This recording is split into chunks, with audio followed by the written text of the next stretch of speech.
Hello, I'm Sheryl, and this is Sleep Tight Relax, a bedtime podcast for the young and young at heart.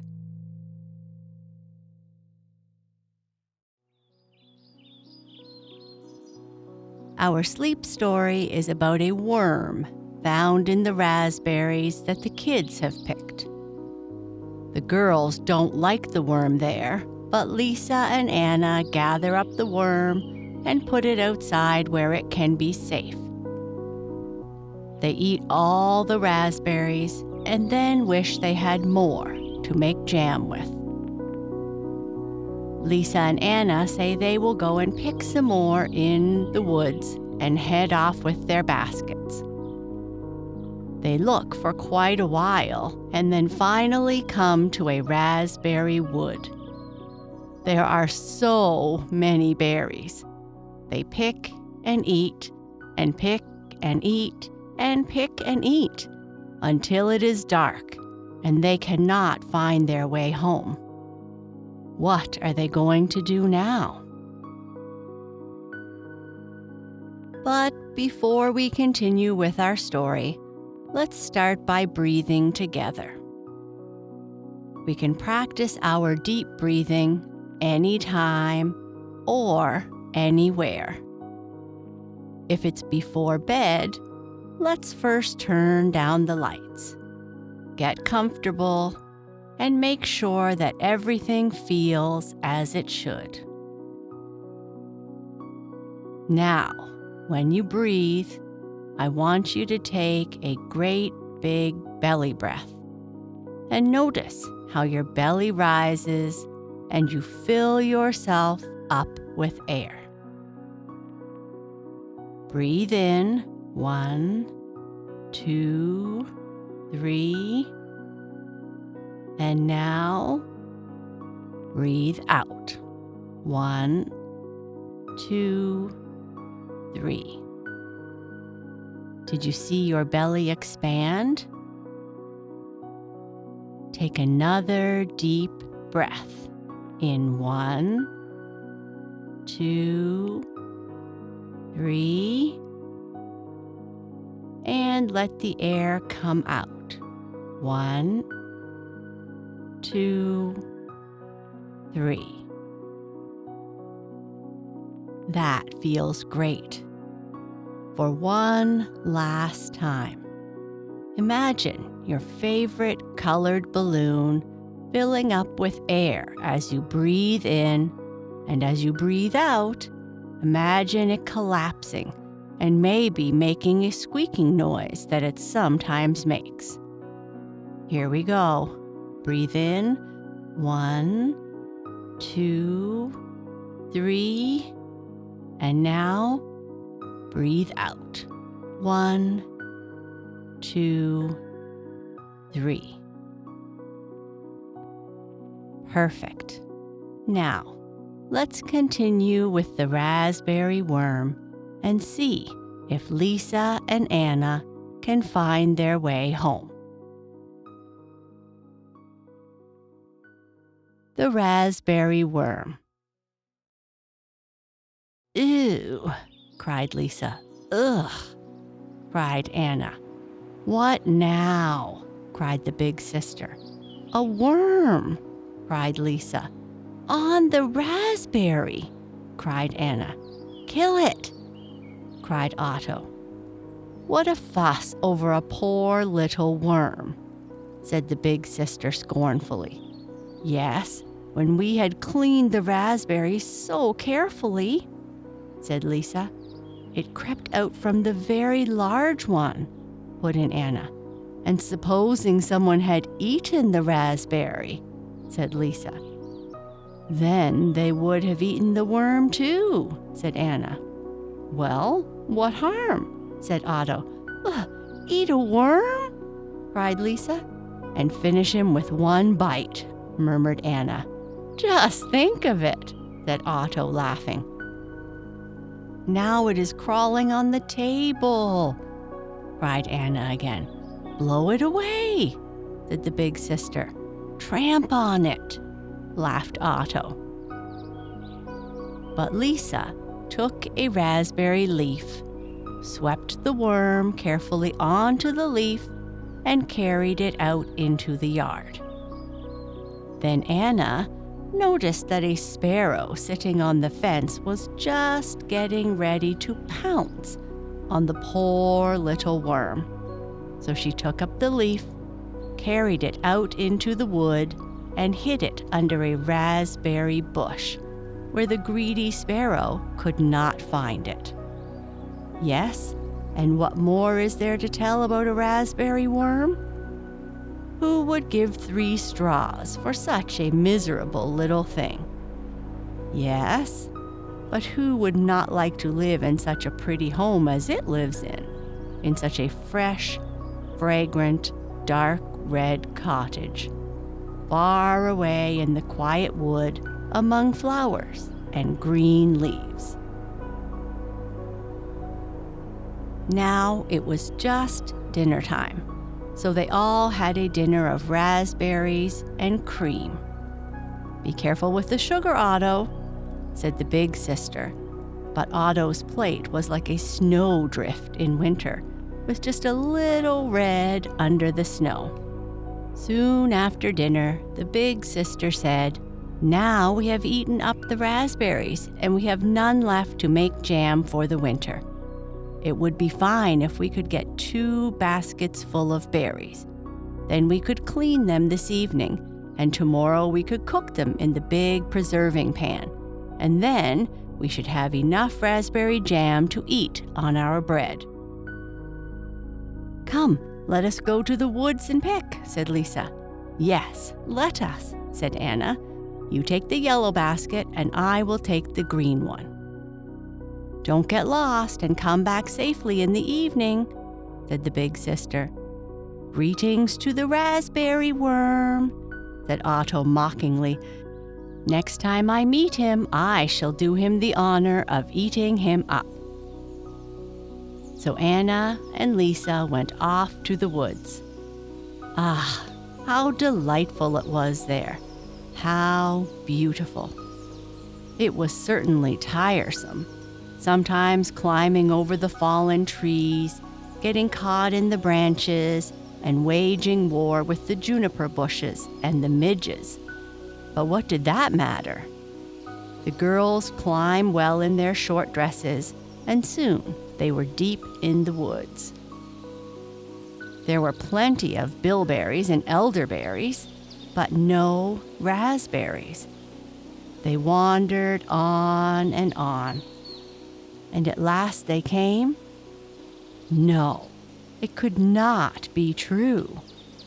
They came to a large raspberry wood. The wood had been on fire once, and now raspberry bushes had grown up, and there were raspberry bushes and raspberry bushes as far as the eye could see.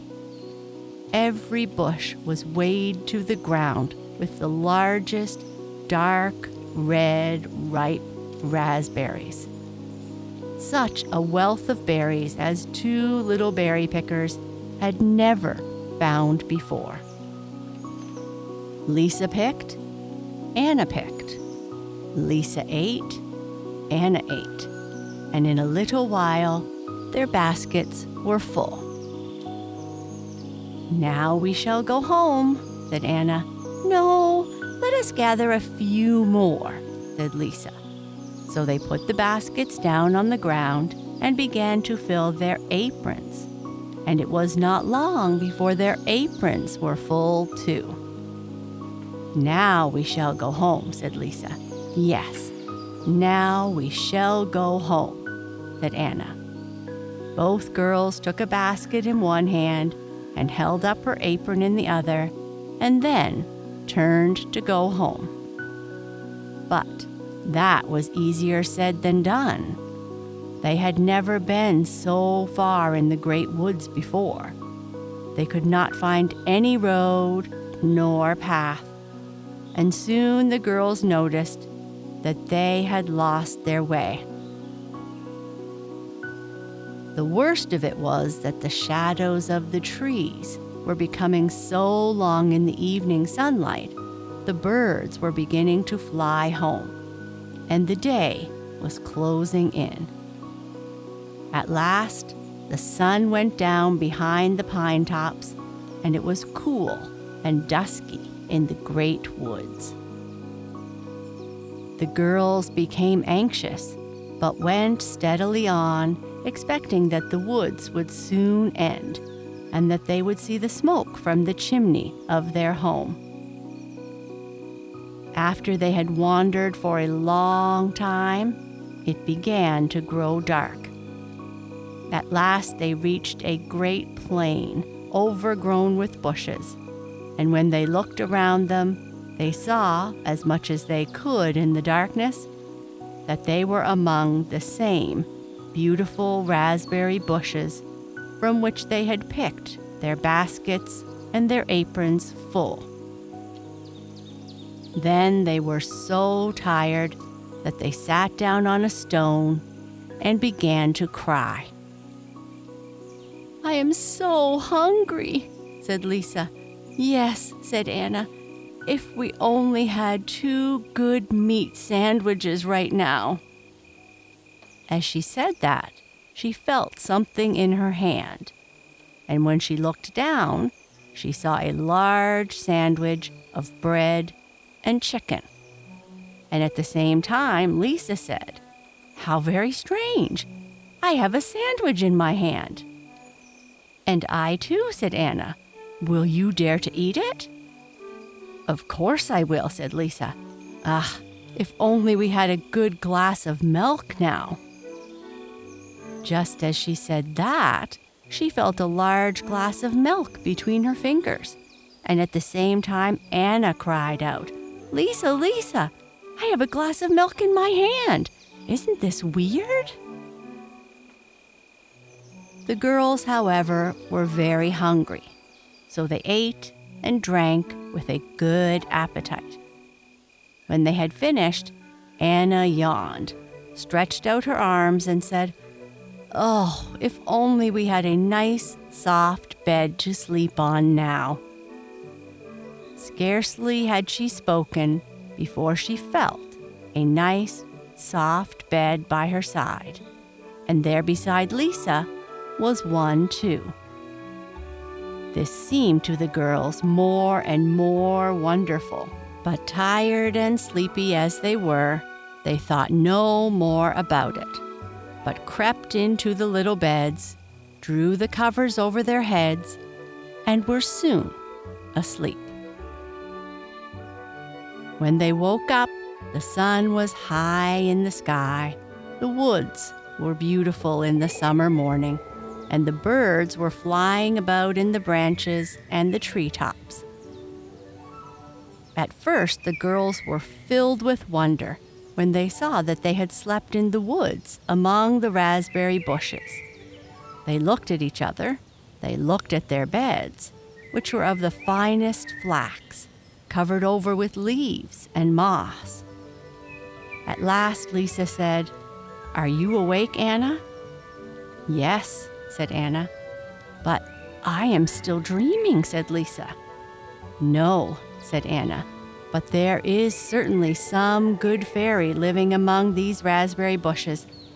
Ah, if we had only a hot cup of coffee now and a nice piece of white bread to dip into it." Scarcely had she finished speaking when she saw beside her a little silver tray with a coffee pot, 2 cups of rare porcelain, a sugar basin of fine crystal, silver sugar tongs, and some good, fresh white bread. The girls poured out the beautiful coffee, put in the cream and sugar, and tasted it. Never in their lives had they drunk such beautiful coffee. "Now, I should like to know very much who has given us all this," said Lisa gratefully. "I have, my little girls," said a voice just then from the bushes. The children looked round wonderingly and saw a little, kind-looking old man in a white coat and a red cap, limping out from among the bushes, for he was lame in his left foot. Neither Lisa nor Anna could utter a word. They were so filled with surprise. "Don't be afraid, little girls," he said, smiling kindly at them. He could not laugh properly because his mouth was crooked. "Welcome to my kingdom. Have you slept well and eaten well and drank well?" he asked. "Yes, indeed we have," said both the girls. "But tell us." And they wanted to ask who the old man was, but they were afraid to. "I will tell you who I am," said the old man. "I am the Raspberry King, who reigns over all this kingdom of raspberry bushes, and I have lived here for more than 1,000 years. But the Great Spirit who rules over the woods and the sea and the sky did not want me to become proud of my royal power and my long life.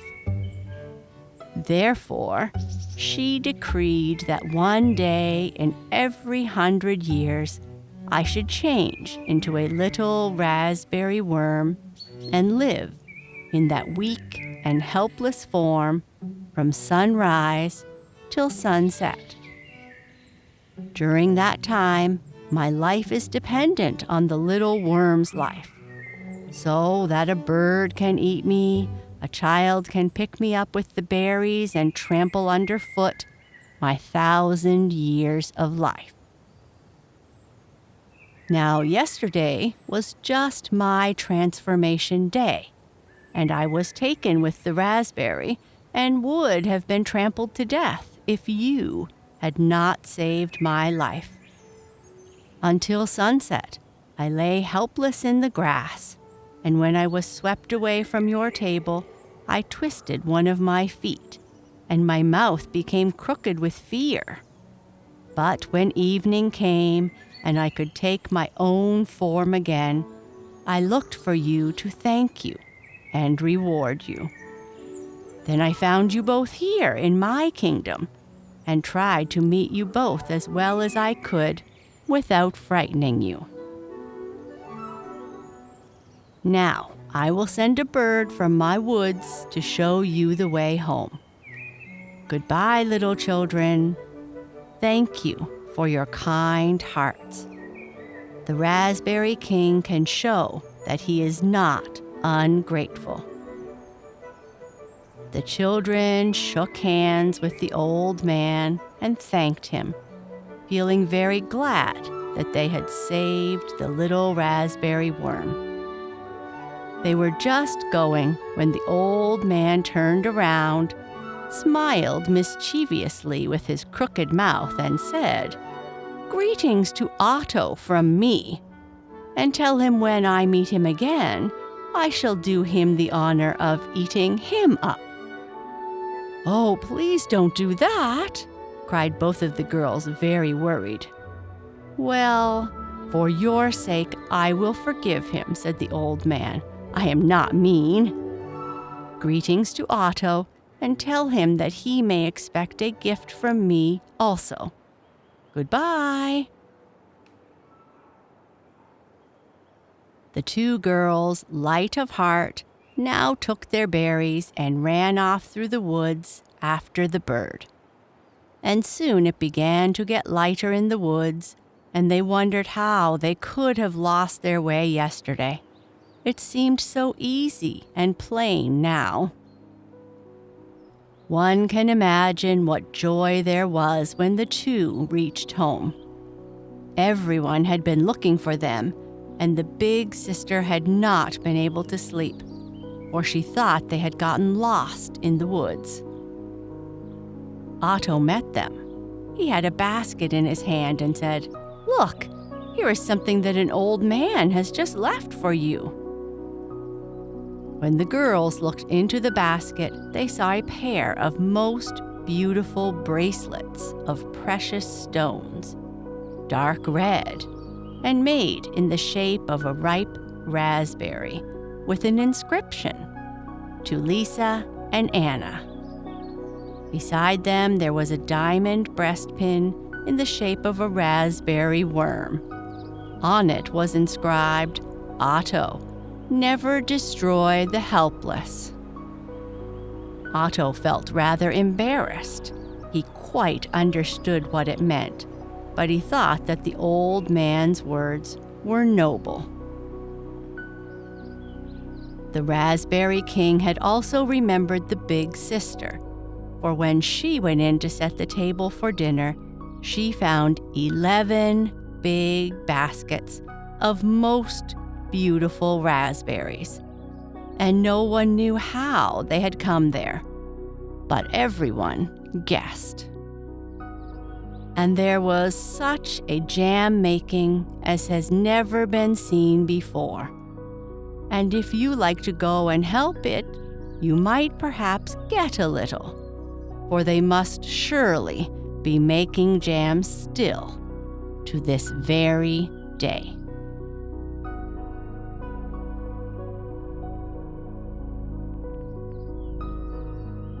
Sleep tight.